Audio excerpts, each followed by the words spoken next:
महागणपतिं मनसा स्मरामि महागणपतिं మనసా స్మరామి.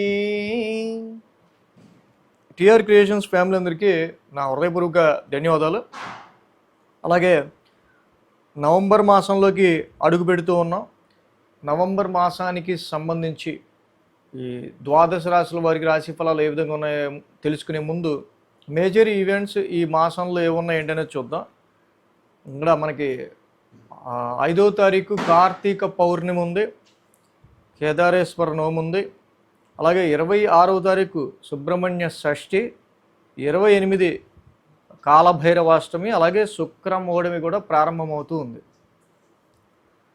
సో ఇవి మేజర్ ఈవెంట్స్. ఇక గ్రహగతుల గురించి మనం చూస్తే కనుక గురువుగారు అతిచారంలో ఈ రాశిలో కర్కాటక రాశిలోకి వచ్చున్నారు. నవంబర్ 11 వరకు కూడా ఫార్వర్డ్ మోషన్లో, తర్వాత వక్రస్థితిలో రిట్రగ్రేషన్లో ఉంటారు నవంబర్ 11 నుంచి.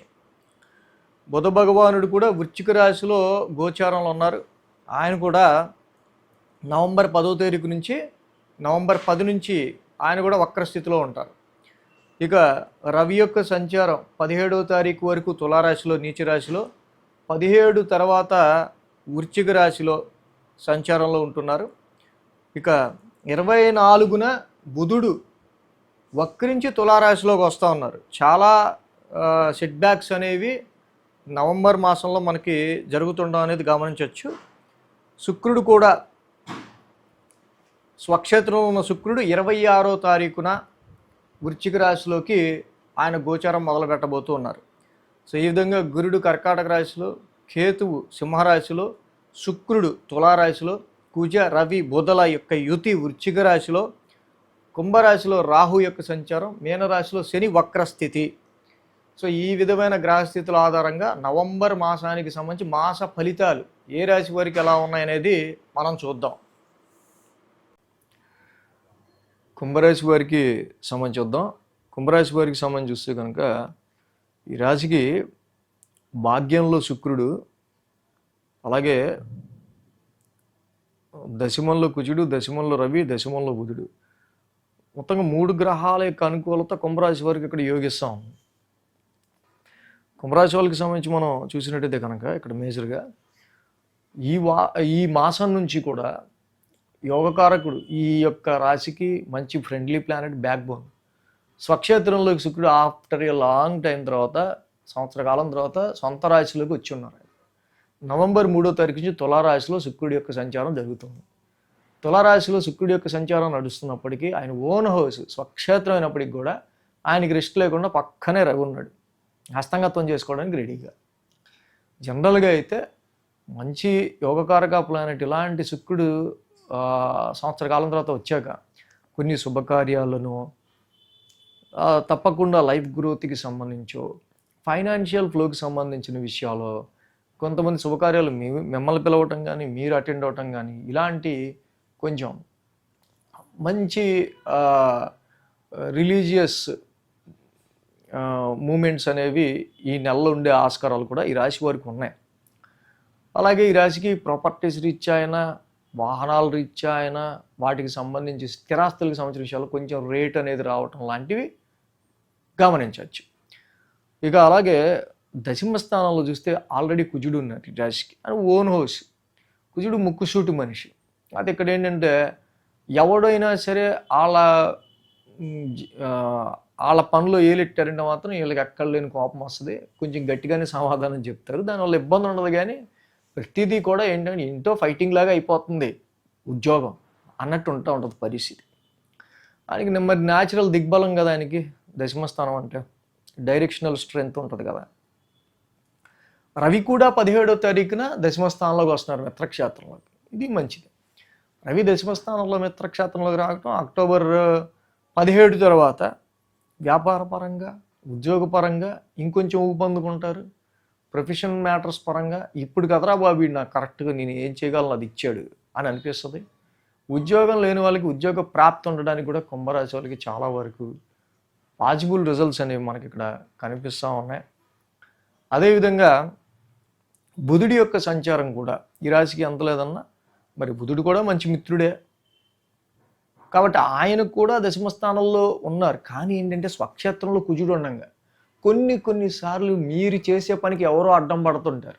మీకు ఇష్టమైన పని మీరు చేయడానికి కూడా ఏదో కొంచెం కష్టంగా అనిపిస్తూ ఉంటుంది. ఎక్కడో ఎవడో అనవసరంగా ఇరిటేట్ చేస్తున్నాడు అన్నట్టు అనిపిస్తూ ఉంటుంది. సంతానపరంగా పిల్లలు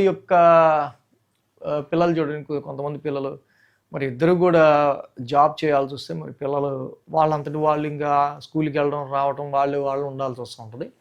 ఇలాగా పిల్లల విషయంలో మాత్రం కొంచెం ఏదో నెగ్లెక్ట్ చేస్తున్నాము అన్నట్టు చిన్నపాటి పరిస్థితులు మాత్రం ఈ రాశి వాళ్ళకి, అంటే జాబ్ రీత్యా వచ్చే వీళ్ళకి ఉన్న రెస్పాన్సిబిలిటీస్ రీత్యా పిల్లల్ని కొంచెం మనం వాళ్ళని సరిగ్గా పట్టించుకోవట్లేదని ఇలాంటి చిన్న భావనలు ఉండే ఆస్కారాలు ఉన్నాయి. ఇన్వెస్ట్మెంట్స్ పరంగా కూడా చూసినప్పటికీ కూడా మంచి ఇన్వెస్ట్మెంట్సే చేస్తారు. కానీ శత్రుక్షేత్రంలో బుధుడి యొక్క సంచారం ఉండటం వల్ల మాత్రం కొంచెం ఎక్కడో చోట మనకి సంతానపరమైన విషయాల్లో, ఇన్వెస్ట్మెంట్స్ పరమైన విషయాల్లో, ఎడ్యుకేషన్ విషయాల్లో కొంచెం మనకి ఏదో డిస్టర్బెన్స్డ్గా మాత్రం ఉన్నట్టు అనిపిస్తూ ఉంటుంది.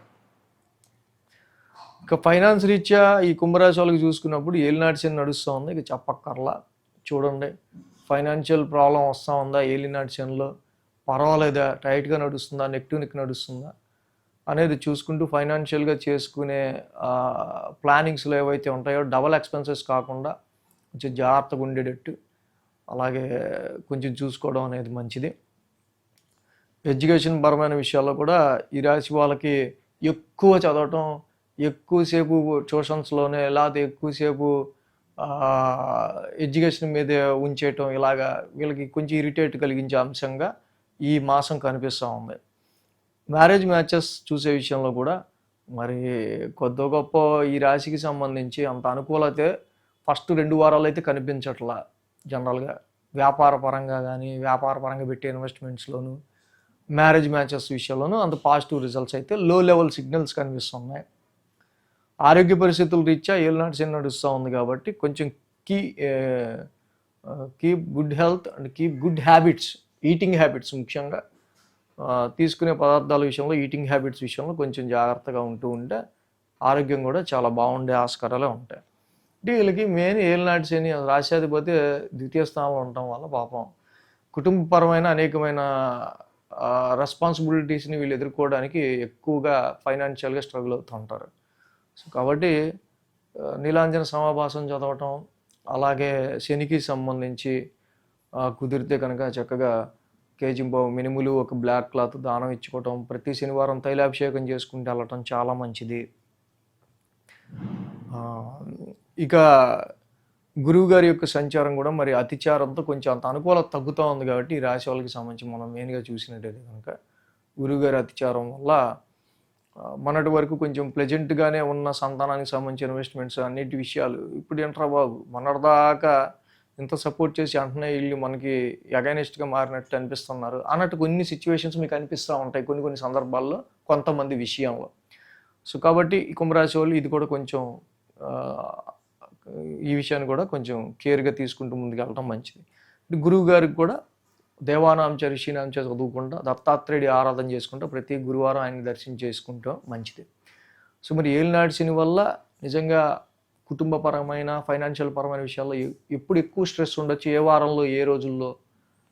షష్టమంలో గురుడు అతిచారంలో రావటం వల్ల మనకి మొన్నటిదా కోఆపరేట్ చేసిన వాళ్ళే ఎప్పుడు ప్లేట్గా రాయించవచ్చు, ఇలాంటిది ఏ వారంలో ఏ డేట్స్లో ఎక్కువ జరగచ్చు, ఇవన్నీ మనకి వీక్లీలో ఇంకా బాగా తెలుస్తాయి. ఆ ట్రాన్సిట్ ఏ వారంలో జరుగుతుందో 4 వారాల్లో ఆ డేట్స్తో సహా పర్టికులర్గా ఆ వారం మనం ఏ రెమెడీ చేస్తే బాగుంటుందో కూడా తెలుస్తుంది. So thanks for watching TR creations. ధన్యవాదాలు. ఈ వీడియో కనుక మీకు నచ్చినట్లయితే లైక్ చేయండి, షేర్ చేయండి. మరిన్ని అప్డేట్స్ కోసం సబ్స్క్రైబ్ చేయడం మాత్రం మర్చిపోకండి.